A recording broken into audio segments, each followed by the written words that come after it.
The WNBA season is on pause right now for All-Star Weekend, so it's the perfect time to recap the 2025 WNBA season so far. First, let's take a look back at last season.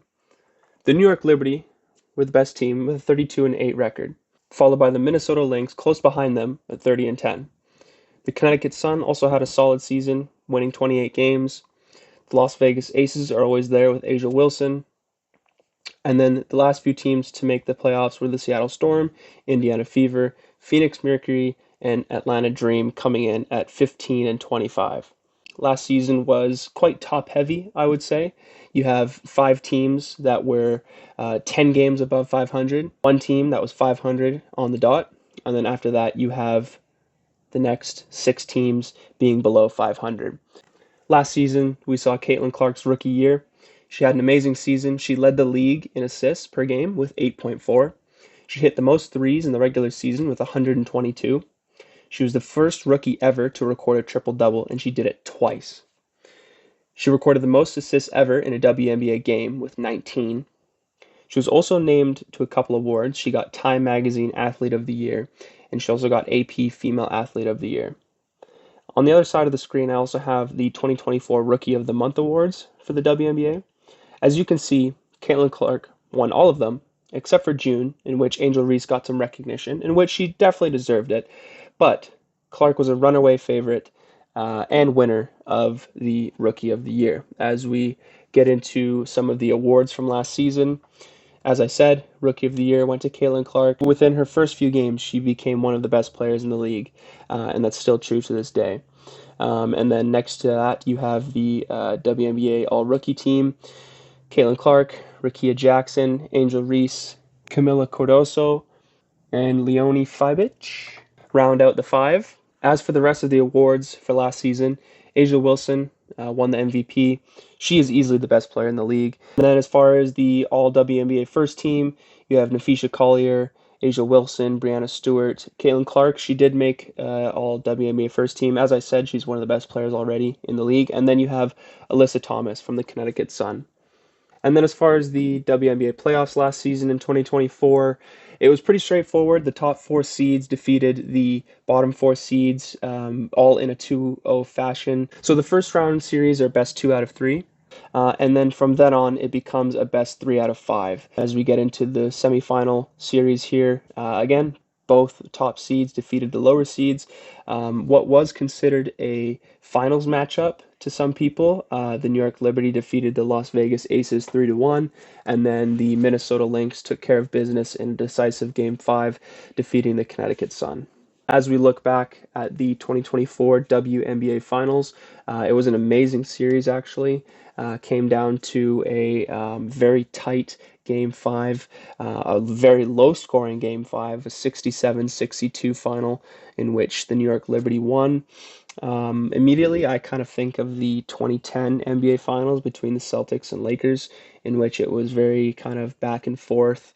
You know, there wasn't really one team that got a big advantage over the other, and then eventually it went to the sudden death game. The best team came out on top. They had the best record all season. They took care of business throughout the playoffs. The Lynx were only 2 games back of the Liberty in the regular season, as we saw. It was a very competitive series, and let's hope we can get something like that this year. There's been a lot of expansion news coming out of the WNBA in the last few months. There's the Golden State Valkyries currently in their first season, which I'll mention how they're doing later in this video. Both the Toronto Tempo and the Portland Fire have been announced to be playing in their first season next year in 2026. And now there are 3 more teams that have recently been announced. Cleveland will get a team in 2028, Detroit will get a team in 2029, and Philly's going to get a team in 2030. It's really great to see the WNBA being able to expand a lot more. Hopefully they can continue to grow in popularity and revenue as well. So let's get into the current season. Right now, the Minnesota Lynx, led by Nafisha Collier, are on a revenge tour. They are 20-4 right now, with a undefeated 12-0 record at home. They're playing some amazing ball. Defending champion, New York Liberty, they are only a few games behind. They are at 15-6, so they are still playing the basketball that won them the championship last season. So could be another crash course for Minnesota-New York final again. We'll see. A bit of a surprise team this year. The Phoenix Mercury are at 15-7, led by Alyssa Thomas. Another team to mention is the Seattle Storm. They're at 14-9 right now. The Atlanta Dream, led by Alicia Gray, they're 13-9. And then obviously the Indiana Fever, led by Caitlin Clark. She has had some injury issues this season. She hasn't been able to play most of the games, but they are still in the mix at 12-11. The Washington Mystics are led by a couple of rookies this year, which is awesome to see. They're in at 11-11. And then the Las Vegas Aces, after winning a title, a couple titles actually in the last several seasons, they've haven't been the team that we know them to be in the last couple regular seasons, and this year it's more of the same. They're at 11-11. Hopefully they can put it together. The new team, the Golden State Valkyries, are in the mix for the playoffs. They're only, I guess, a game back, or they're only one spot behind at 10-12, so that's good to see.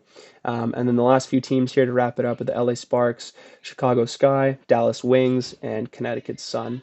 And to wrap it up, I thought I would show you some players to watch and some of the teams to watch the rest of this season, and obviously going into the playoffs and the finals. So obviously mentioned the defending champion, New York Liberty, led by Sabrina Ionescu and Brianna Stewart. Brianna Stewart had an amazing college career. I think she won 3 or 4 national championships with UConn, so she's still one of the best players right now. Definitely a team to watch and a few players to watch there.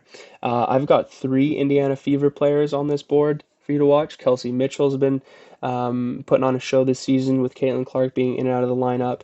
Aaliyah Boston is always a consistent player that shoots the ball really well and can rebound. And then obviously Caitlin Clark in her second season. So Indiana Fever is definitely a team to watch. Nafisha Collier is definitely the MVP candidate for this season. I think she's pretty much got it wrapped up. Her team is the best in the league right now. She's being the best player by far. So it's pretty much hers to win. I mentioned Alyssa Thomas earlier, the Phoenix Mercury. She's playing very well. I mentioned Alicia Gray of the Atlanta Dream. I already mentioned Asia Wilson of the Las Vegas Aces. First overall pick of this most recent draft, Paige Beckers from UConn, is playing on the Dallas Wings. She's playing very well to start out her WNBA career. And then to wrap it up, first year in LA, Kelsey Plum.